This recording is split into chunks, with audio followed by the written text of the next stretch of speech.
Forum organisé par le centre commercial Bisou Bisou du PDG Milandou Gervain Levo, situé dans l'avenue du commerce, marché central de Kinshasa, avec un cœur plein de générosité et de soucis à l'égard des jeunes entrepreneurs et des femmes commerçantes de gros et de détail occupant en termes de location aujourd'hui bénéficiaires de plusieurs autres avantages tels que microfinance.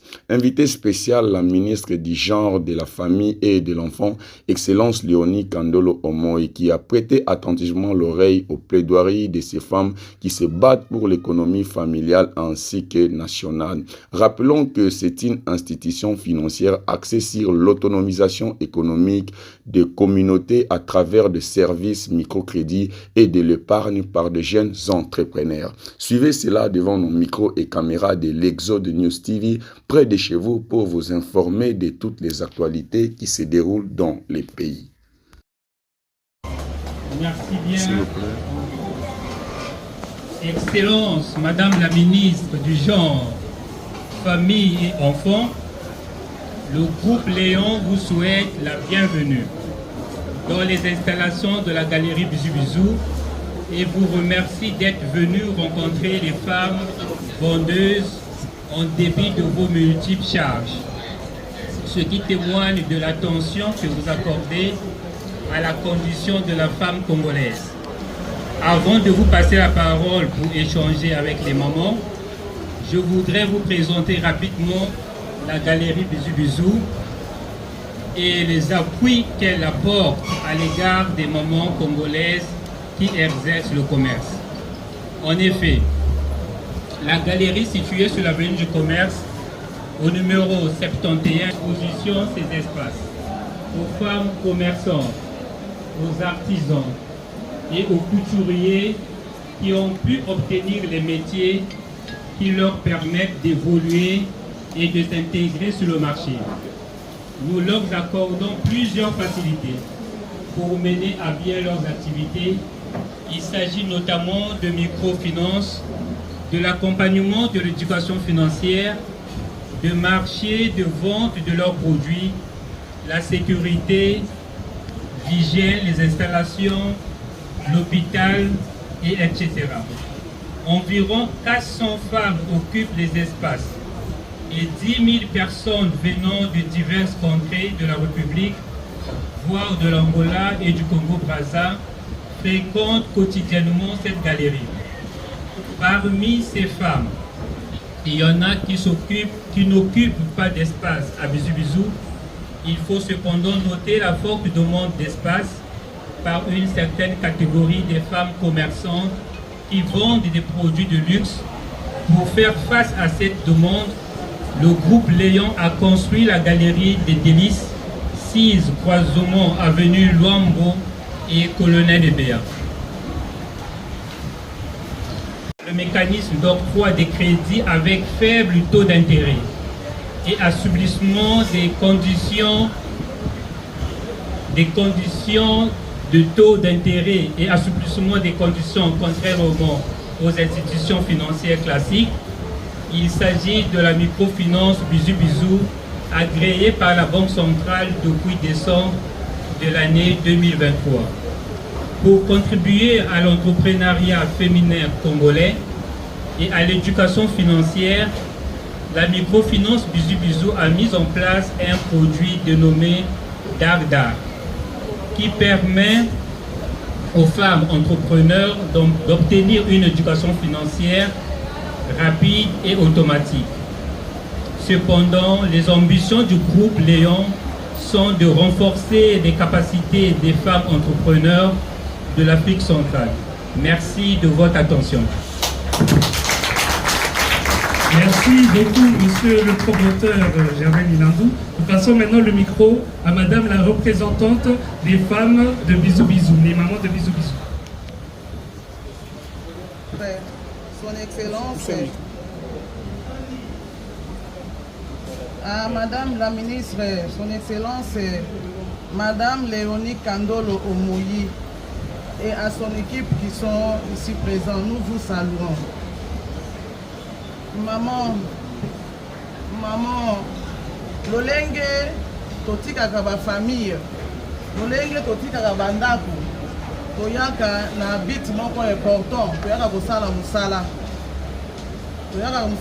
na espace oyo omoni na banza komitambusika meme moke kotala nini oyo biso bamama tosalaka toza awa na baoccupation ebele basusu tozomona maison d'habillement basusu hôpital basusu bamapapa bameshe etu nyonso wana mpo ya kotombola ekonomi ya mabota ekonomi mpe ya mboka mama na bongo bizu mpe ye lokola bayo na biso ye lokola parent na biso mama atiki biso te bien que tofutaka ye mpe lisusu atie na disposition na biso microfinance oyo microfinance wana esungi biso mpenza na makambo mwa mingi ya liboso na point de vue sécuritaire. En tout cas toza vraiment béni na ndenge te ozomona bakilia baza na libanda ya kisasa baza mpe peut-être na kisasa mpe mwa mosika kozwa transport koya embouteillage et tout mbala moko tozosala bavirement batransaction na kati ya microfinance wana ndeko abengi atuka komona ke ozwi mpe mbongo oservi eloko na rapidité nyonso. Na point de vue développement tozobanza ye ke un jour taalire oyo tozokenda na bayer na biso toyi kosala mpe makambo misusu ya minene parce que c'était aussi secret pour lui ya koyeba ngo lelo te apa awa na bizu vi eloko wana asali tozwi mpe tokomi na autonomie financière na libanda mpe ya kosala mwa dépôt ya masanga mwa dépôt ya simon mwa bilanga mwa nini maman. Alors na yango tobwakeli bafleur ebele na monsieur Gervais na likanisi kitoko azwi mpona microfinance topetela ata maboko te. Microfinance biso. Merci beaucoup. Ok. Yango toseki na yo maman. Na ndambo oyo totangeli yo wana toenumere oyoka meme epai nini tozokende kokoma soki ya solo vraiment ke gouvernement na biso atieli biso lisusu maboko atuka tokosala lisusu plus koleka oyo tosengi kosala yango lelo lokola mpe atuka matondo mingi na excellence monsieur le président de la république son excellence Antoine Tshisekedi Tshilombo akanisi biso na deuxième mandat na ye kotia mingi basi parce que basi nde bayebi epai nini dose ya mungwa ya koleka mpe ya kozanga na bamisala nyonso. En tout cas félicitations, merci mingi na mokonzi ya mboka.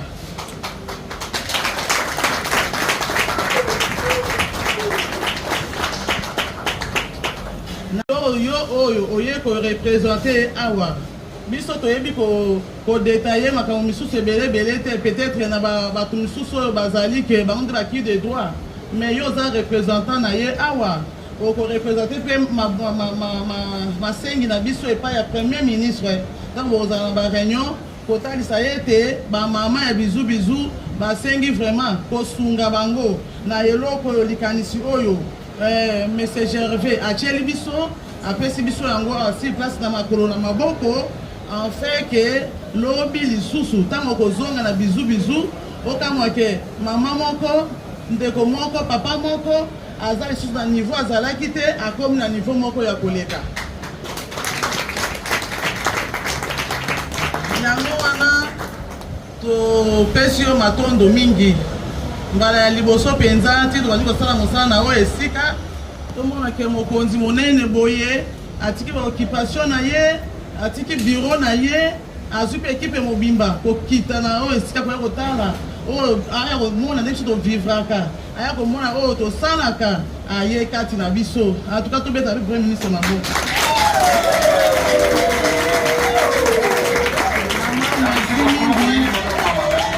Merci mingi matondo mingi boye malamu parmi biso tobanza ete oyo tolobi mama oyoki lelo oyo toza micro biso totanga baklasse toza lelo micro tobanza ye te lokola yo moko otie makolo awa lobi tokokoma mako.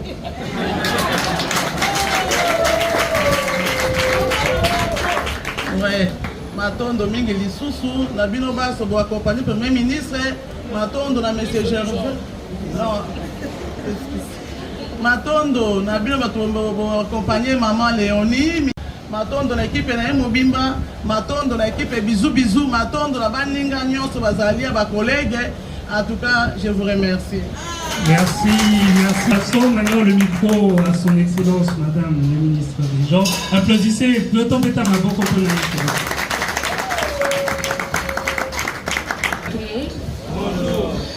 Bonjour Monsieur Gervais, à toutes les mamans, à tous les papas qui sont là, qui travaillent dans l'enceinte de Bisous Bisous, je vous salue et je vous remercie pour votre accueil.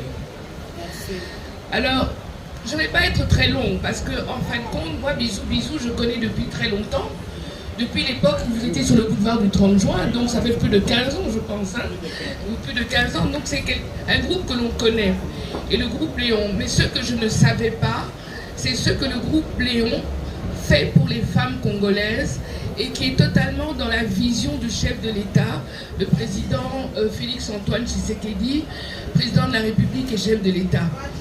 Et Fati Béton, comme vous dites.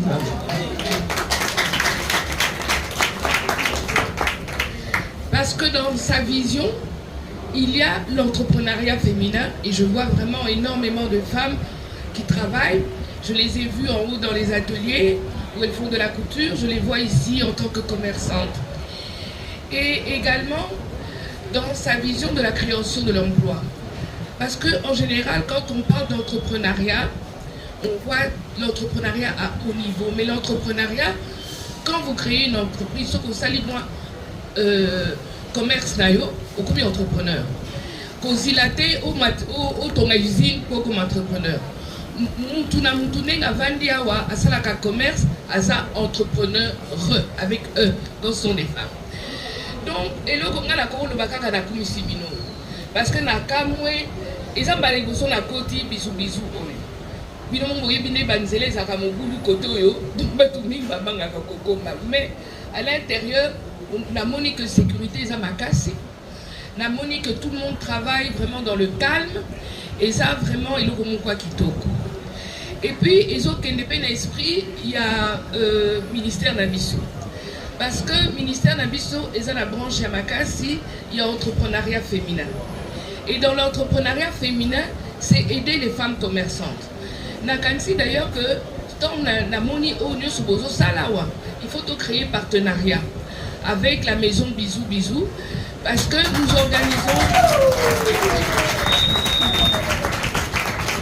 organisons régulièrement des femmes, des foires d'entrepreneuriat, tout ça la Kango, basi bautaka Kinshasa Mobimba, bazoteka biloko na bango, na bao bateka bilamba, bao bazo sala biloko à transformer, bazo sala ba confiture, bazo sala ba savon, tout ça.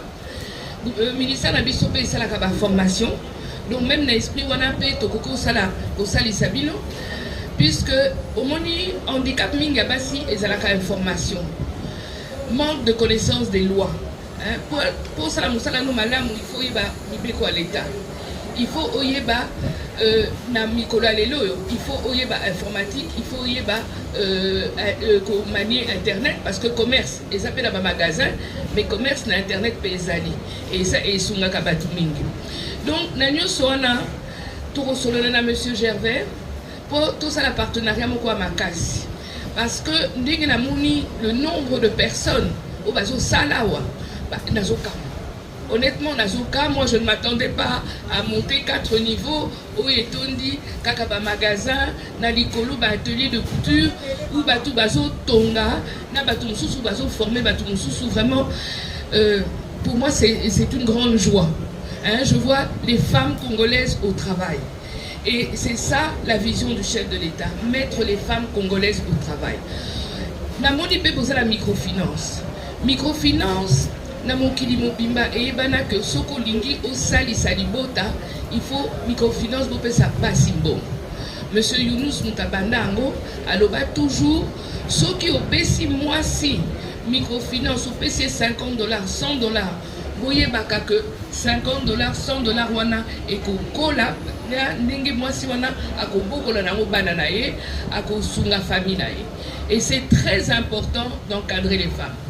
Il faut basala ki étude monko balobi soki biso nyonso basi ya Congo pendant une seule journée tolobi tokosala musala te biso nyonso mutu akoteka lipa te mutu akokende wenze te mutu akokende bureau te économie ya Congo ekokangama.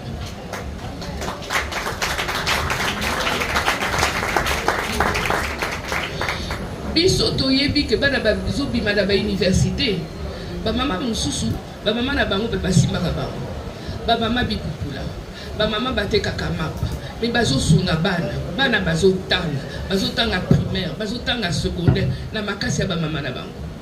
Alors moi je suis très confiante dans les femmes. Nga mongo naza mwasi donc na bunda pour arriver où je suis bino nyonso nde bozali bobunda kwa bokome pa bozali pona kolesa bana na bino mikolo nyonso tokundaka pona commerce ekende liboso il faut kokunda mais eloko moko il faut tala nenga ko sécuriser ba commerce parce que soki par exemple au sali commerce na yo ok moi liboso moi na beli mon nyonso sa commerce ekoti na maladie commerce ekoi il faut bandela donc na biloko nenga nande il faut tuluka ba solution.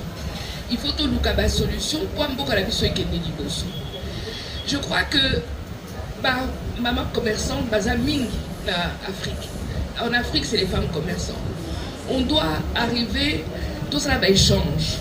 Tout soit na papa Milandu ba échange. Basi ya Togo basala ka ndenge nini. Basi ya Benin basala ka ndenge nini. Ba mama mingi awa na Kinshasa bakeleka ba Benin bakeleka ba Dakar bakeko suma bilamba ba ekotekela biso. Mais bisopé, tout noté que la Rabamonini. J'étais à une foire à Dakar dernièrement. Bisou va congolais sous mes mains pesant à bilo côté. Na mona ba maman congolais pesant à bilo côté. Oh ba maman congolaise ba ça ma comme bilo ko belé. Mais kuna bazala quitté. Bazala quitté. Pourtant ba maman congolaise au bazala ba usine, bazo ça ba confiture, bazo ça bilamba, bazo ça ma comme belé. Mais bazala quitté. Et j'étais un petit peu triste pour ça. Et je crois que à niveau de la Tokominango, il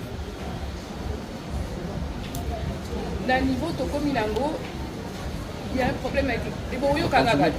Na niveau Tokominango, il faut tout le cas dengue yako Kangaba bisono ceci kamoko poto kende liboso et pas une chose. Au moni Congo il faut émonana. Congo ezakaka bitumba te. Congo ezakaka ba violence contre les femmes te. Congo ezala makambo ebele ezala ba femmes courageuses. Maintenant on a yeba na bino na royo kapé obino bozala besoin pour yebisanga. Parce que nga obino pour yebisanga na la komema ngokuna. Nga moko naza ministre des finances, naza ministre du commerce, naza ministre du budget. Mais na komema ba préoccupation na bino et pas ya bikunzi. Tout ça va d'abord na kati ya gouvernement. Donc si on a tikeli bino maloba et naza oyo naza na possibilité à kopesa et yano na kopesa oyo mususu na komema. Je vous écoute. Merci. Vraiment merci pour son excellence, pour la présence de Tosepeli makasi koyamba mama. Vraiment, merci beaucoup pour la Biso. Tolobi merci pour la présidente Abiso Fachi. Parce que pour les Canayo Awa Ayebi, pour la première ministre, Maman Judith, il fait Ayebi qui Oza Awa. Vraiment, maman, merci beaucoup pour la Biso. Surtout moi, Nayeba, Nina, papa, na maman, Bose, Ninayo, Naye, Yo Kanaka. Yango, na Tolobi, Toyambio. Tolobi vraiment merci pour l'équipe yo soye nango. Question nanga ya liboso ezaka koloba pona problème ya to ya dollar vraiment zotumisa biso mingi. Oteki lelo lobi ozongi okomi na bato mosusu bazoloba ekomi. Donc tozoyeba te soki bo contrôle ka ton ya dollar na fra la biso poto pesa ngo valeur. parce que frère ekomi komona na keneti eza eloko moko eza na valeur te ata moto azosombela yo eloko apesi yo dollar ozobanga kelobi okochange yango na to mosusu. Deuxième question, boza baboti na biso boza baboti na biso boza bakonzi na biso bino nde bokotalela biso makambo eza bien te. Toza na problème ya kuluna tungisi mingi vraiment mboka na biso. Kuluna kokata batu kobotola batu kosala misala ya mabe toyebi ke ndenge tozoyebisa yo kokomisa maloba na biso epai ya bakonzi batalela biso likambo ya kuluna. Batu nyonso baza na mituka te okomi ma magasin okomi libanda babotoli yo saki osalaka na mbongo ya microfinance osalaka na mbongo ya banki mosusu osalaka bamwa okendaka kodefa soki babotoli yo saki ekomi probleme omikuti deja okomi na makala mpona probleme ya kuluna. Troisième question eza likambo ya nani ya toloba nini eza likambo ya commerce na biso. Commerce na biso tozosala yango na difficulté makasi bongo eza en circulation te. Ozomona peut-être olingaki oyeba ke okoteka na mois 10 000, 20 000, 30 000 par mois. Nozomona déjà totalité ya mbongo wana eza te parce que mbongo eza en circulation te. Bana na biso misala eza te mibali mpe eza na misala te. Donc bopele biso bamisala baemploi po quand même tozala na équilibre parce que ata oza mama ozosala mosala yo moko papa azosala mosala te okokokisa bosengi ya famille nyonso te parce que eza ebele na ndako. Bino boza bakonzi na biso boyebi ndenge mboka ezotambola bato bazolela mingi mpona probleme ya kozanga mbongo eza en circulation te. Toza pe na probleme toza bacommerçant probleme ya chinois na visa biso toza bacommerçant avant kende Chine ikozwa visa ozomona vraiment ozotinda visa bakende kozwa yango na Angola bakende kozwa yango na Burundi bakende kozwa yango je ne sais pas où partout même na Uganda eza pe moins cher par rapport na awa botalela biso likambo ya visa. En tout cas ezotungisa biso makasi mpona likambo ya visa botalela biso. Edede tozosenga mpona bagrossiste bao bazalaka bagrossiste bazala bagrossiste bao baza badetaya bazala badetaya parce que bao bazosomba libanda bakota lisusu na bamagasin ya baétranger bakuti bato ya nini bakuti même produit azoteka yango na prix ozoteka yango yo mpe batikala na grand batikala bamosusu batikala na détail ekosunga biso parce que détail quand même eza biso bana mboka po bato base retrouve na détail yango. Toza na question mosusu ya koloba ke biso jour toyokaki ke bavote mama na biso mama ministre tosepelaki makasi tomoni biso bamama tokomi na appui encore yo mama lisusu oye opesi biso lisusu appui donc bamama to applaudir mpona mama na biso oyo eza awa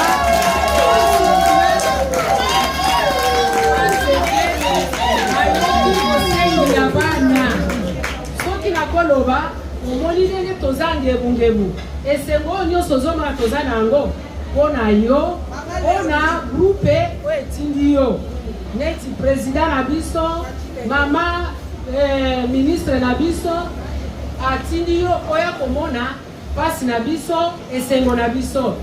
Toremercie mingi papa Leo Milando papa na biso tokobenga ye papa chéri parce que makambo papa asalaka mpona biso tokoyeba koexplike yango te. Franchement ce n'est pas que parce que aza liboso na yo mama tokozala na bamwa tofuti te papa na biso asupportaka biso. Je n'ai jamais vu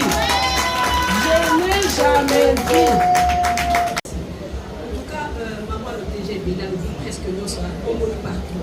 Mais là, on a combattu ça. Dans le monde, il y a affaire tracasserie. Les impôts, les taxes, ça ne va pas. Question de la présidente de tout le monde. Ça, vous dire, maman, le royaume au collier, au sein du gouvernement, on a tout une autre question.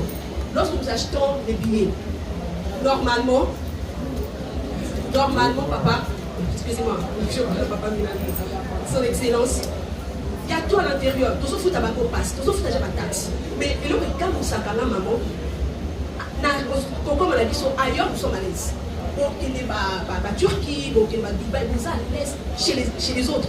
Mais dans le cannabis, ce n'est pas possible. Surtout ceux qui n'ont pas de passeport, mais on va commis commerçant, c'est fini pour toi. Ceux qui ont on n'a pas de droit à commettre. Quoi que ce soit la boutique de ma valise d'Abisso. Moi je me demande, dans ma 23, on va payer ça d'Abisso dans billet. Moi je sais que ma compagnie d'aviation, ma foot a déjà même beaucoup dans ma 23. On nous demande encore de payer et puis ça. Prix exact. Donc c'est-à-dire que, et si on peut aller là, on va 60, on va 150. Donc, tracasserie comme pas possible. Nos assurances de juste atterrir. Nanji, qui m'est si biso. Donc on va quitter. On va d'accord la deuxième déjà. Café Zate, délégué commercial, il y a Bracomo, donc tracasserie, je vous assure, partout. Attaque au fouiller, donc ça ne va pas. Ceux qui passent et portent des actes commerçants, tu es foutu. Donc c'est un peu ça. Et l'autre passe, et l'autre vraiment la vie tout n'a. Pourquoi on doit payer pour le 23 alors que nous avons acheté le billet et puis ma compagnie d'aviation, ma foot à Poana, tout foutu ma taxe, tout foutu ma go pass, nous allons payer de taxe en taxe. Et pourquoi tout ça? Bonjour à mon condamné, papa la biso Fachi Beton. Yami Baye la fête, maman la biso Léonie, pour Télégaye, pour Yama biso, maman, tout est belé, tout est fait, maman va les belé, papa biso là, bas les belé, à l'écocaté. L'année le basico, pour la microfinance, maman, il faut faire la biso de Nikambo, tout a besoin pour ça la moussala, la biso, malam, mon papa, sur la biso, la maman va créer à Daouda. Même bon, quand la biso, et le papa, c'est tout cas moi. Batumufuka ndenge mama lobi pona ba visa eza question ko pesi mu visa te ba liboso boyi bise motif eza ni ko to ba commerçant na ba commerçant ya liboso ko pesi te ya mi balé pe ko pesi visa te mi sa ko pesi les filles donc ba sala ba refi wana na ambassade ba so mbongo na biso te eza kadi ya quoi nous sommes des Congolais mais batumufuka ok na bangolo pona mutu wa ngolais c'est ce que na Angola kuna pesi na visa ya 3 ans. Na Congo Brazzaville a fait un visa il y a 3 ans. Mais puis ce mot pas dans mboka to sali nini. Toi la mboka mutu mon compte mboka na minute to da papa na biso Fachi Beton. Ya moto lobi ko mama loko yo moko ye awa ozo kanderi to ko lo ba to lele pa na yo to lele pa mutu mutu o ko mi c'est la biso de na message oyo. Ya visa ko to da mais so ko za na crédit. O sali 2 mois 3 mois futa te mois crédit da messala bi e mataka. O ebi ke na teki na kanisa mbongo ko na tele. O sali demande à l'Iboso, la PCOT, mon qui est $193. Il y a mis balai, même chose. Barodo, ça dit, il y a mis ça, après, la météo réfi, réfi, on a une année au voyage, c'est déjà dit à quoi nous sommes des Congolais. Et même cette chose, déjà dit à quoi Koto et Mbappé, pour le merci maman Léonie, les mots écoutent la biso bana. Alors, merci à papa, mais on sort la biso à ma carte, il y a moi ma crédit, et l'autre pour ma boîte à égayer. Donc, merci. Merci pour la parole. Ngai pe na ngai na batisa moko parce que naza couturière to vandi na papa Milandu tombe la ye asalaki atelier na ya couture où ils allaient tout travailler un moment to komi ba indépendant to komi ko louer pour que to lukamaya pour travailler na yokaki na maman ba dit par exemple moko apesa ki ya exportation donc biso pe to koki osala ngo ceux qui moyen koki kozala osenga biso na papa va créer une entreprise net dans le département et biso ya couture pour que biso peto comme fournir ba biloko pour na bande comme so pe ba ya ka kosomba et non ka biso to ke na ka kosomba hier to ya ka na ava parce que batala ezali donc tozo ko ka pour exploiter moté pour na nini to ko ba ke toza un peu limité par rapport ya régime na biso par rapport ya ndenge mokili na biso les autres tambola en tout cas ceux qui a koluka kota la table place wana na biso ba artiste et vous allez un peu madame pour la minute oyo toza kaka na sima ya papa Milani donc grâce na yende toza awa ceux qui le lobi ke akangi amour toko telengana toza ka bisika kokende parce que na ba cité courant ezalaka stable te toyaka abo tokimaka na ba cité mpona courant et tobimaka peut-être soir tokobima ba 19h 18h30 kozonga na biso toza na problème ya transport soko bimi awa mutuka eza te moto kotuna boye okoka kuta ata komata te e banzela lisusu eza te en tout cas tozosouffrir mpona yango soki leta otalela biso ata likambo oyo acréele biso ata ekozala malamu tokoma mpe koservir ye na mboka. Aller auprès des personnes qui peuvent avoir les solutions. Ce que je voudrais comprendre quand vous parlez du visa, par exemple pour la Chine, pourquoi vous allez le prendre dans d'autres pays? C'est quoi la raison? Oui, maman, nous parlons.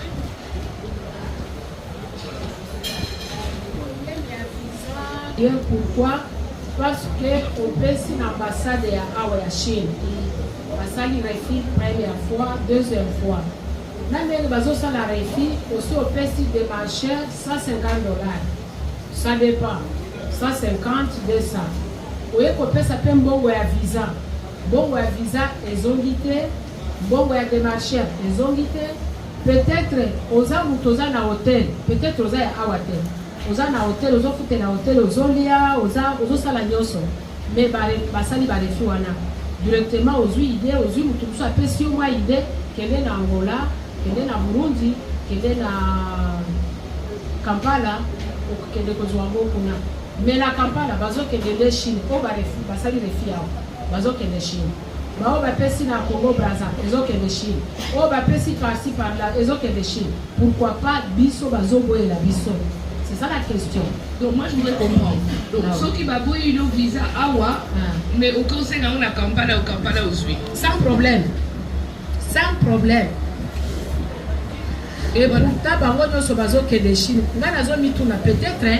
Ezalaki problème bazo banga soki makabonini. Mais comment bazo pesa ngo na pays mususu mais biso baboye biso awa. Yango wana ndebo talela biso vraiment ozali biso na biso mama na biso. Président Nabiso Fachi, maman ministre, Atale Nabiso, maman Judith, Atale Nabiso Likabo parce que tout ici sont ma casse. On est à la valeur les sous-soutenir. Pourquoi? Non, on a la valeur les sous-soutenir parce que quand tu vas à Kampala, tu vas recevoir le visa. Ah oui. Quand tu vas en Angola, tu reçois le visa oui. Avec ton passeport congolais. Yeah. D'accord. C'est ça que je devais comprendre. Oui, c'est ça. Merci. Alors, pour Nabakuluna, en tout cas, je vais vous dire que c'est un problème. Un problème, mais ça, il y a Makasi. Il y a d'ailleurs, tout le monde a Kalabango,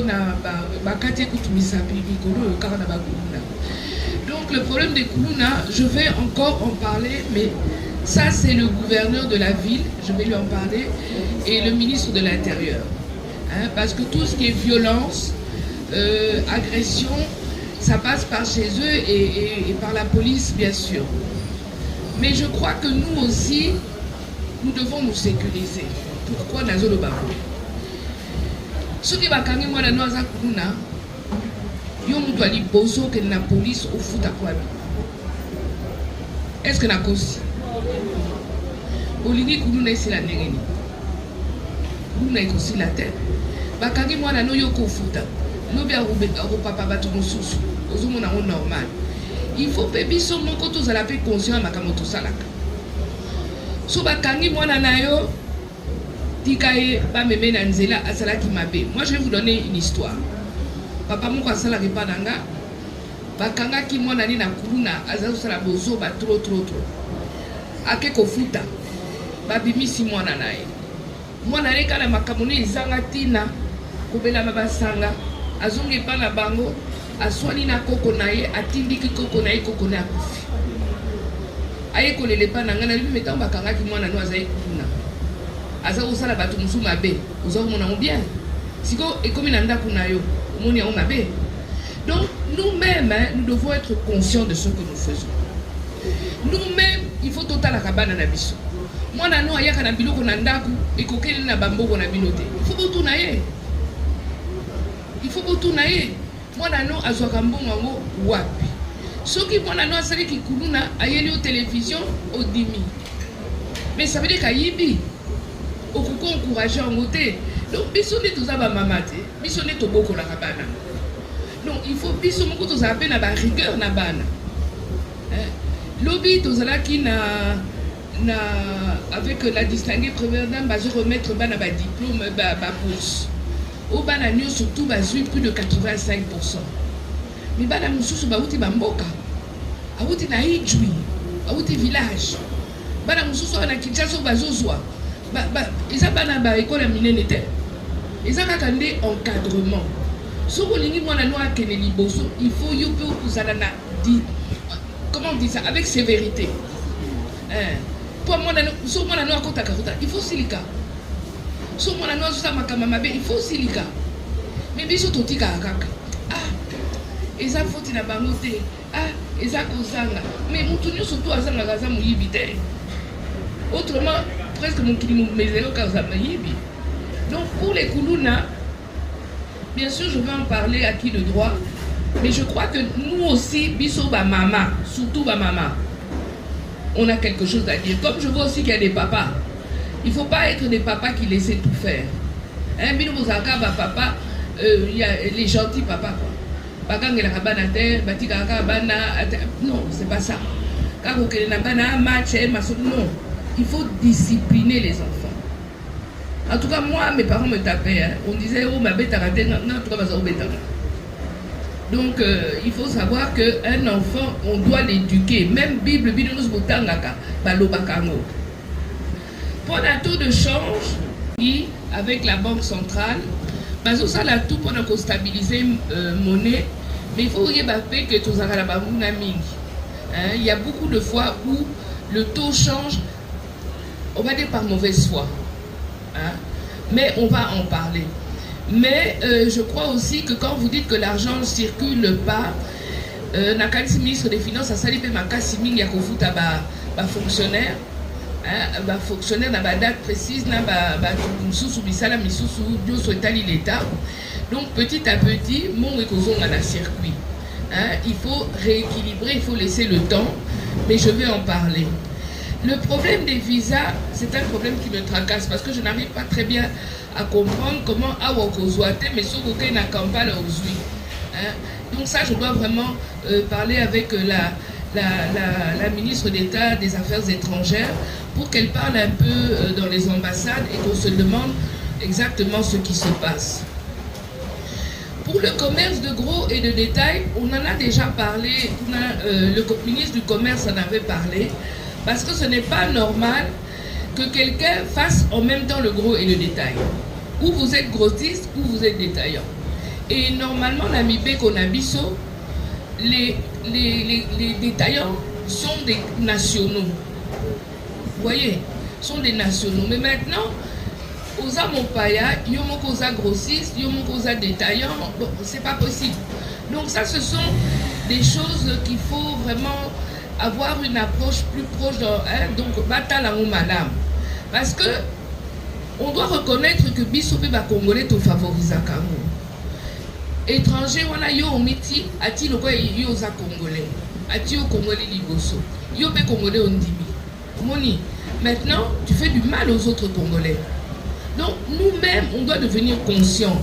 Bambo keke liboso, c'est parce que les gens sont conscients. Namakama ba taxe. Nayoki ministre de l'économie, alors qu'il y a 2-3 jours, la taxe ming et longwe. Na ba importation, baline, ba taxe et belé et longwe. Donc, en tout cas, le bac qui donc je crois que, bon, ce qui est longwe, il faut toujours attendre quelques mois pour sentir différence. Pour l'aéroport, en tout cas, ça je vous dis, j'ai déjà vu ça aussi à moi-même. Moi-même, j'ai déjà vu ça à l'aéroport. Valise, banini, j'avais même eu un problème une fois, on me dit mais pourquoi est-ce que vous avez aux 10 paires à chaussures dans la valise, il faut foutre la taxe aux commerçants. Je dis donc commerce n'a taille 37. Dans un magasin était à pointir 37. Est-ce que c'est possible? Vous voyez, mais ça c'est vraiment le problème de la douane et à l'aéroport, il y a trop de tracasseries. Et banni la DGM. Maintenant, seulement quand tu donnes ton passeport, et banni déjà ma tracasserie. Et pourtant, donc normalement, tracasserie est beaucoup à la tête puisque tu rentres chez toi. Ça, on devra en parler avec la RVA et les responsables de la DGM. Ça, c'est un problème assez compliqué. dans le sens que l'État ne fait pas la microfinance comme telle. Donc l'État doit trouver des partenaires qui vont travailler dans la microfinance. Parce que ce qui est bateau, il y a ma banque, c'est impossible de travailler. Hein, à part à être à un très très haut niveau. Et avec les banques, vous devez donner des garanties. Hein, et tout le monde n'a pas des garanties à donner, donc ça a un peu compliqué ma crédit. Mais parce qu'à partir du moment où M. Milandou est arrivé à le faire pour vous, ça veut dire que Batumsou peut pas ça langue. Et pour les transports, ça je vais vous dire que c'est un casse-tête pour tout le monde. Hein, transport na Kinshasa, et ça c'est impensable. Au Coco Longwa ville na 18h ou comme on a 22h. Mais mingi pe na kati ya transport ezaka une discipline na biso parce que embouteillage ezaka na Kinshasa, c'est le manque de discipline des chauffeurs. Mutunyo surtout aza chauffeur mais mutumoko a respecté la code de la route. Oyebi que sa priorité na yote mais au côté na kati ya Carrefour. Et il y a pour bloquer Batunyo, vous pouvez rester là pendant 1 heure ou pendant 2 heures. Donc vous voyez que Makamuming et Zali, et ça, parce que l'État c'est tout le monde. L'État est un ministre, un gouverneur, l'État c'est tout le monde. Donc pour Bonga, il faut Mutuna Mutu à côté de discipline. Toutes vos doléances vos pessins à la mango. Mais binope, pour m'y payer ça dans un conseil. Pour m'y payer ça dans un conseil, n'andenge ya kotambola, n'andenge ya kokola bana, n'andenge pe. Il y a un commerce parce que les Congolaises parfois dans les pays étrangers, les mamans congolaises parfois ne se comportent pas bien. J'en ai vu à Dubaï, j'en ai vu en Europe. Donc parfois aussi c'est notre propre faute. Parfois c'est notre propre faute. Il y a ma maman, il y a bisous. Oh, on a l'ingaki, to fongola compte moko, compte collectif, il y a ma maman, il y a bisou. Na yoki, na kambebele, il y a ma visa, na du solution. Solution ezali. Le solo li na batu ya ambassade ya Chine. Ma lobby, papa bisou. Yebisa ma maman va fongola compte collectif, il y a bisou. Ce qui te tient compte collectif, il y a bisou. Quand vous avez une ambassade, vous avez ici bango extrait de compte. Il y a Yomoko, na extrait de compte, il y a compte collectif, il y a bisou. Na compte collectif, il y a bisou. Nga moko na zotia mbongo. Chaque fin du mois, mota zotia $5. Biso nyoto tout na bisou pour qu'on ait un compte moko, il y a bisou. Auto zotia $5. Chaque mois, tu zotia $5.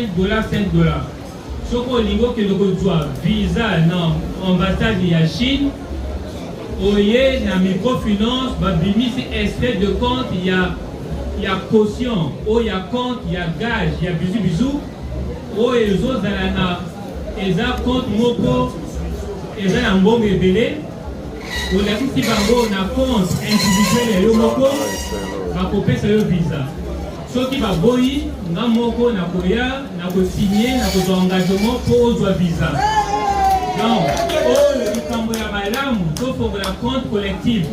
Les loba maman ba motazo le kanaba pavillon surtout, ton zima ko fongo la compte collective. Compte collectif les a garantie à bisou. La garantie oyo, les a l'avantage de payer. Et ceux qui n'a visa té moto oyo alinga doit crédit. Ceux qui n'a compte collectif, mbongo ezali, bako pesa yo crédit sont basenga ye pour pia lopango. Donc ezali na avantage compte collectif. Compte collectif oyo ezali na avantage oza na mwana au niveau tiaye na formation, oza na mbongo te to déclencher crédit ba pesi pour mwana tanga. Compte collectif ezali na avantage mosusu. Ozana ba cousin, ozana ba ndeko, bazangi misala, odu yo crédit, yo ko ozwa crédit à partir à compte collectif. Dans ma kamona biso nyuto tout, to ko résoudre na compte collectif ya bisu. Compte moko chaque fin du mois, tu as 5 $, 5 $. Nous avons 5 $ dans le compte. Sauf aucune ambassade. On a ici 2 extraits de compte. Extrait de compte, il y a Bizu. Dans extrait de compte, il y a compte individuel, il y a Yomoko, il y a microfinance. Donc, il y a le ministre de boya visa. Biso moko to solution to ko bongzango. Likambo mususu oya microfinance azosala ya malamu eza ba écosystème. Tozoya awa na bizu tozofonga ba magasin, mais il faut ba mususu ba banda ba dépôt ya boisson, ba dépôt ya masanga na ba quartier oyo tozo financer to bandi déjà ba financement. Awa ozana garantie parce que ozana kati ya galerie bizu. Mais la quartier aussi, il faut monter dépôt à boisson. Donc, revenu, vous avez 2 revenus. Revenu, la quartier, activité, awa na bizu. Revenu, moussous, on a dépôt à boisson, où est la quartier. Maintenant, dépôt à boisson, tozo peut servir nos garanties. Ok, na bralima, bra Congo. Tozo couvrir un compte collectif, compte où il y a garantie, tozo nango. To formuli déjà, compte il y a bra Congo, na bralima. Donc, on a lié par maman, nous surtout, tous on a 2 activités. Activité awa, na bizu, na activité moussousou, na cité pour et ça peut au moins équilibre. Donc, et là, comme moussousou, on va voyager, on va de Chine, dépôt, entrepôt, va cargo, on a aussi toujours facilité nos tâches pour groupage, on va groupage. Pour biloko na bino et ou menate. Donc la solution non surtout microfinance a zopé sa solution est belé bon fongo la compte bande ko na biso ba fongo la compte vi na biso non surtout ko bonga. Donc nous wana na linga kito mais la ba bimisa ba sucré to na ba sucré to za ba na ngabo. Moi c'est madame Clémence Couture. Une question juste pour le microfinance. Et ça que nous avons besoin de besoin moins bon dans la microfinance.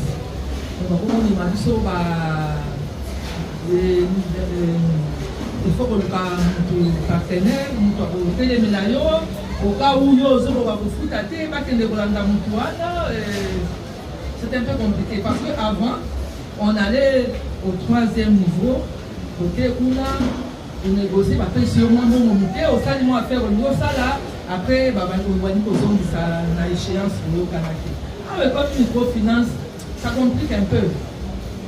Je ne sais pas ce que vous pouvez nous dire sur ce point-là. Bonjour monsieur le directeur. Bonjour. Ok, nous voyons qu'aujourd'hui c'était une activité chez vous ici à Bizu sur le microfinance. Qu'est-ce que la population congolaise peut retenir par rapport à cette activité? Merci beaucoup pour la question. La microfinance Bizu, c'est une activité qui a commencé avec les mamans de Bizu. Et c'est en marche. Les mamans sont en train d'ouvrir les comptes. Et j'ai adressé aux mamans actuellement, aujourd'hui même, l'ouverture d'ouvrir un compte collectif. Le compte collectif des mamans de Bizu va pouvoir servir de garantir dans les ambassades.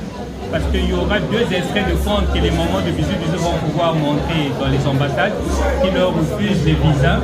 Il y aura la garantie de leur compte collectif et puis il y aura les comptes, leur extrait de compte.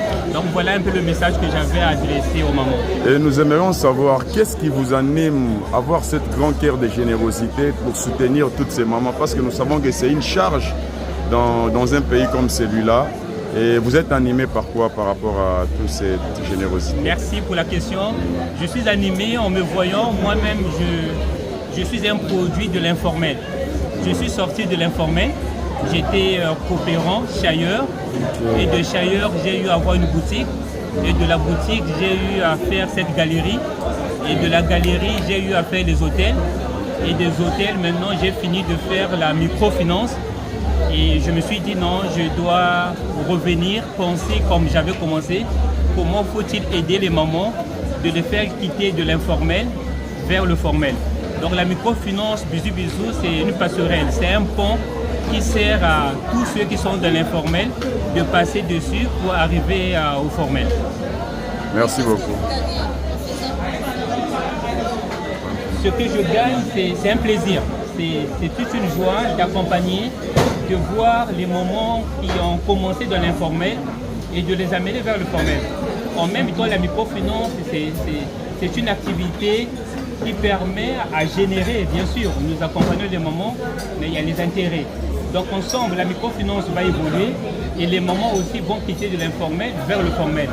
Je l'ai déjà fait, tous les moments peuvent témoigner. Les moments avaient du mal d'accepter d'avoir des boutiques ici parce qu'il y avait des tracasseries, de payer les taxes. J'ai pu supporter à ces moments pendant une année, j'ai payé les taxes pour eux. C'était un moyen pour moi de les formaliser, sinon elles allaient demeurer dans l'informel. Et actuellement, ces moments, elles payent leurs taxes eux-mêmes. Elles ont eu l'habitude de payer les taxes. Donc pour moi, elles ont quitté l'informel et elles sont rentrées dans le formel. Merci beaucoup, directeur. Et bonjour maman. Oui, bonjour. Si vous pouvez se présenter devant votre micro et caméra dans la presse. Moi, c'est Madame Elodie Migo. Je suis ici, Galerie Bisous Bisous. Moi, je vends les bazins. Bazins riches, sacs, souliers. Je suis dans le commerce général, même les véhicules. Ok, Madame Elodie, vous étiez dans le cadre de l'activité Bisous Bisous Microfinance. Qu'est-ce que vous avez retenu et quel message que vous pouvez lancer à l'égard de toutes les commerçantes congolaises? Le message retenu pour l'activité de la maman ministre, c'est là qui m'a cassé pour la maman ministre de genre et famille. Tosepelaki parce que ayaki koyoka doléance na biso tozovivre nde nini tozosala mosala nde nini yango wana toyebisaki ye makambo na biso etali biso selo na commerce toza vraiment ya bosengi mingi epai ya mokonzi ya mboka Faci Beton atalela biso likambo ya commerce mpona makambo ya visa surtout parce que commerce eza problème ya visa ya bavoyage makambo ya bavoyage visa ezopesa biso vraiment pokoso mingi problème mingi surtout ya Chine todepose visa mbongo bakati yango bazongisi mbongo te me basali refus yango wana tozosepela nango vraiment te. Alors moi liloba par rapport ya esi Milando pour le bataille mpona monsieur Milando mpona makambo asali ya microfinance avant d'abord asalaki bwakisa carte oza na mbongo si oteki deja otia yango na bwakisa carte wana espandaki kosunga biso makasi mpona kobwakisa carte wana parce que ekoma déjà ba fin du mois ekomi déjà na mois quelque chose planifier déjà kosala voyage tolongwe na bwakisa carte akoli asali microfinance na microfinance wana ekomi déjà okozwa mbongo ebele au-delà de ça parce que ekomi déjà microfinance yango wana tosepeli makasi parce que en tout cas ozokanisa mpona bacommerçant okozala oza na mbongo moke ozwi mbongo epai na ye esungi yo edede koza ya koloba merci mpona papa Milando Bisous Bisous mpona bakaprice nyonso bato nyonso baza ya mama moko te papa moko te bakaprice nyonso komona toza na bacombien de mois tofuti te me ndenge akoya kolobela biso mpona mbongo omoni kaka moto aleki neti azoya kopesa yo bonjour donc bastress eza te vraiment tosepeli mingi mpona papa mpona kobatela biso bana na ye bandeko na ye basere bapapa donc abateli biso bien awa. Merci beaucoup maman.